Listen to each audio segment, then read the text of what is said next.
So the folks at Hcalory reached out to us in late September, and they had a diesel heater they wanted us to test, which I was willing to do, but I had to turn them down. How do I test a diesel heater in basically summer temperatures? If I'm going to review a product on our channel, that has to be real world conditions. So they were willing to work with us and to wait till we get some cold weather. Well, I tell you, cold weather has been tough to come by this fall. This is finally the weekend that it's going to go below freezing. So we're going to go test out that heater.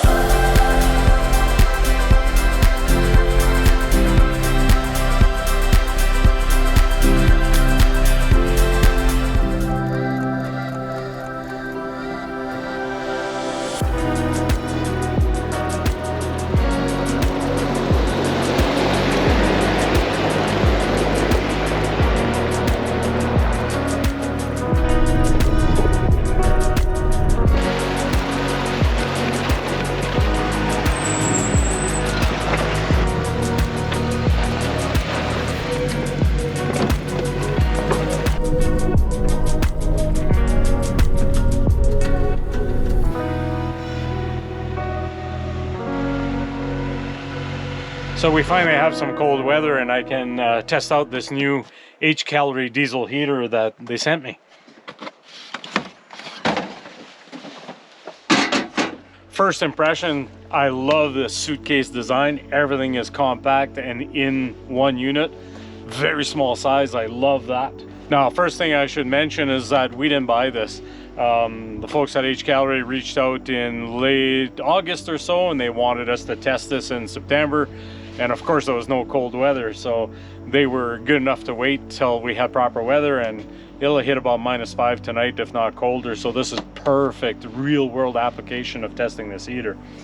And of course, me being me, I can't leave well enough alone. So it came with a box with all the accessories, and well, this is a box itself. So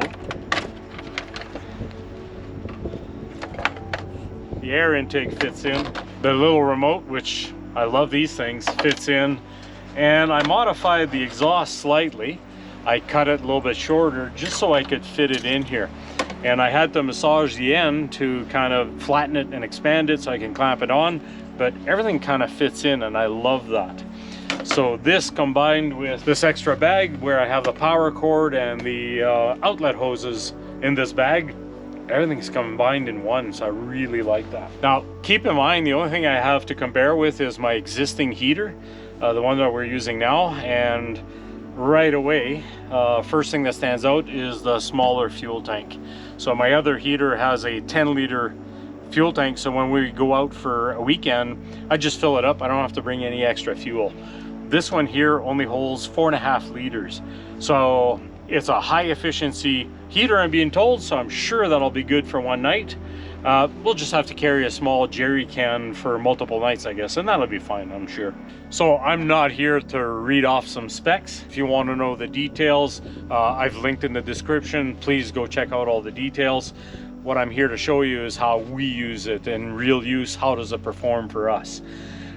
So I'm being told that it is a 3-minute warm-up cycle, so it's really quick. It is highly efficient, so that smaller fuel tank should last a minimum of 24 hours cranked up. If we won't be on very high heat tonight, so it should last a lot longer, maybe up to 50 hours they tell me, and it is super quiet. Now, I did give it a quick run. I didn't want to come out here where we need heat without testing it, and I ran it at home real quick, and yeah, it is super quiet. So first impressions, I'm already very pleased with it. It does come with a phone app, but quite simply, that's not for us. We like simple. I really like the little remote so we can control the temperature and on and off function from up in the tent, and that's perfect. So we're setting up camp. It's time to get it hooked up. So it comes with both a 120 volt power adapter and 12 volt power supply, and I adapted it to the automotive type plug, but unfortunately we power it with a Jackery, and during the warm-up cycle, when the glow plug comes on, it trips the Jackery out. It goes over a little bit over 10 amps, so that won't work for us, but that's okay. It comes with a 120 volt power adapter, but my concern is it's not weatherproof, so for outdoor use, not great. But I think in the future what I might do is extend this cord and have the unit inside the Jeep, and then it's out of the weather with the Jackery, which would be okay too. But in the meantime, I'm gonna put it inside a piece of heating tube, and it'll be out of the weather and still getting the cooling that it needs. Kind of a temporary fix for today. But let's get this thing hooked up. So it does come with a controller attached to the box, and I think that's the way we're going to use it. But it does have an extension cord that we can move that inside the tent, if you will. But unfortunately, with a rooftop tent, we're pretty high up, and it's not quite long enough to reach. I have considered one of those tire tables, if you will, the wheel tables, and we could put it up or build something to put it up, and then it would reach. But typically, this is the way we've run it, so I think we'll be just fine. The heater does come with a bracket kit so that you can permanently mount the exhaust and what have you. I want to keep it portable, so we won't be using these parts. And it does come with all the clamps you need and all the accessories you need to mount the heater hose and the exhaust, and everything you need is in here. And of course the cap is vented, and same as I had with my other heater. In the back of the Jeep, of course, we're off-roading and it sloshes around, and you do get a little bit of spillage, enough that I could smell the diesel fuel. So I'll have to look at that to create a vent that won't spill. I did solve it on the other heater. I'll have to put some thought into this one.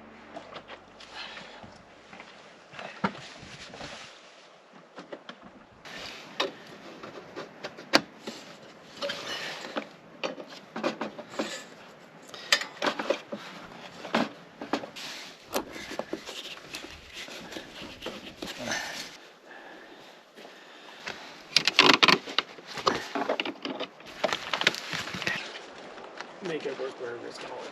I'm just gonna tie it down because I think it's gonna be cold and windy tonight. I don't want this beating around in the wind. There we go. I do like to put a rock under the exhaust just to keep the heat off the vegetation. I don't know if it makes a difference if there's that much heat. I just feel better about it.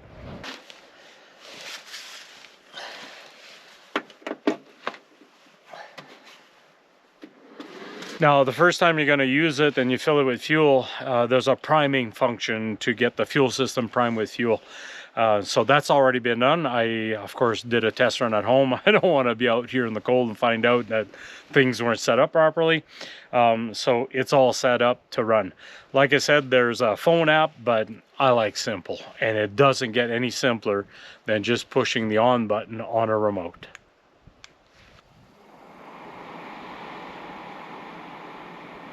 All right, so it'll do its warm-up cycle and we're good to go. So we'll put it midway for the warm-up cycle, and it'll power up almost full blast to get heated up, and then it'll power down to the setting that we have, and we'll turn it down to the lowest setting for later.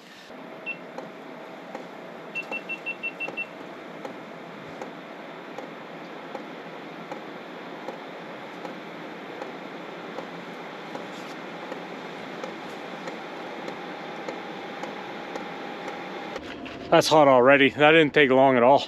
So I'm going to turn it down to the lowest setting because we should be good with that. It's not that cold tonight at -5. Yeah, I did say it's not that cold at -5 in a tent. Nice and warm. Toasty.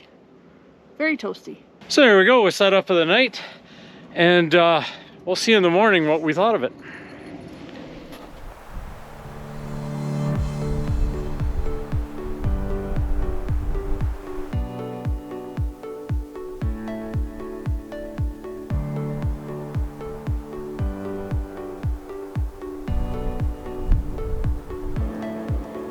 Well, good morning. It sure is kind of crisp this morning, I tell you. It was -1 last night, but that Hcalory diesel heater kept us nice and toasty. We went to bed nice and warm, and of course the tent is still warming up. And I gotta admit, and typically you would think this is a bad thing, but it's not. It wasn't quite warm enough. So with a handy dandy remote, I just bumped it up one level from level 1 to level 2, and yeah, the temperature was perfect. So I kind of like that idea. Typically with diesel heaters, the issue we have with this 4-season tent in this weather where it's just below freezing, it's just too hot. It cooks us out of there. So this one being more adjustable, I like a lot. That means it'll be a lot more usable for us. It is super quiet. I don't hear the fan motor, to be honest, and although I can hear the fuel pump clicking outside when I listen really closely, couldn't hear it in the tent at all. And I did notice that at first startup you could hear it clicking a fair bit, enough that I thought, oh, that might be a concern, but it seems to get quieter with operation and cannot hear it in the tent. This thing is no louder than the furnace in my house at home, so very nice to sleep with. Super quiet. Very fuel efficient. It only burnt a little bit less than half a tank, about half a tank, and it's been on for 12 hours. At this time of year, it's dark early and it's daylight quite late, so we went to bed about 9:30 and we didn't get out of bed till 8:30. Plus the warm-up time, well, it's been running for about 12 hours, so I'm very pleased with the fuel economy. I love the suitcase design. That's going to be super easy to pack up. Just take apart the air intake and the exhaust, put it in the box. Like I said earlier, I modified the exhaust and the muffler so that it would fit inside the box. Throw the power cord and the heating duct into a carry bag and we're good to go. Now this heater is so versatile as well. It has timers. We could set it up to warm up the tent when we go to bed, run for a couple of hours, shut down overnight, and then start up again in the morning when we're ready to get up. Typically that's not what we could use, but that flexibility is there. It's controllable by phone app as well. Hey, if you're inclined, that's great, but that's not for us. We're looking for a simple to use tool. Basically turn it on, keeps you warm all night, and be able to on and off from the tent. The remote is awesome. Be able to bump up or bump down the temperature is great, and that's really all we need. We just want something to keep us warm when we go camping in a tent in freezing temperatures, and this heater sure does that. It has 10 temperature controls, manual temperature controls, and usually we keep it on the lowest setting with our heaters. So I started at level 1 with this one, or 10% if you will, and that wasn't quite enough. And like I said, that's not a negative. I like being able to turn it down when it's maybe +2, around the freezing mark, right? But we can bump it up all the way to level 10 or 100%. We ran it at level 2, 20% in -2 degrees last night. So that's perfect for what we need, especially with this warmer tent that we have. Here we're at the foot of the mountains and we're just over 1,600 meters or just under 5,000 feet. And I noticed that it is in plateau mode. Now diesel heaters are notorious for not burning cleanly when you're at higher altitude and they get all sooted up. Our first heater, after the second year of use, I had to take it apart and clean it. It was all plugged up. So this should avoid that problem. It should adjust automatically. I like that feature as well. Now the control panel is super easy to use. You just turn it on, allow it to do its warm-up feature, which doesn't take long at all. Only took a few minutes. Adjust the temperature where you want it and just let it run, and in the morning just turn it off. It does its cool down and you're ready to pack it away. Of course, never unplug it while it's running. You want to make sure these heaters cool down, otherwise they'll overheat and self-damage or damage internally. Don't do that. The inside of the tent is nice and dry, and what we did is we opened up the sleeping bag. We're going to let it run for maybe 20 minutes, half an hour. Make sure everything is dry. So at this time of year, this is super convenient. We don't have to unpack it at home to dry it out.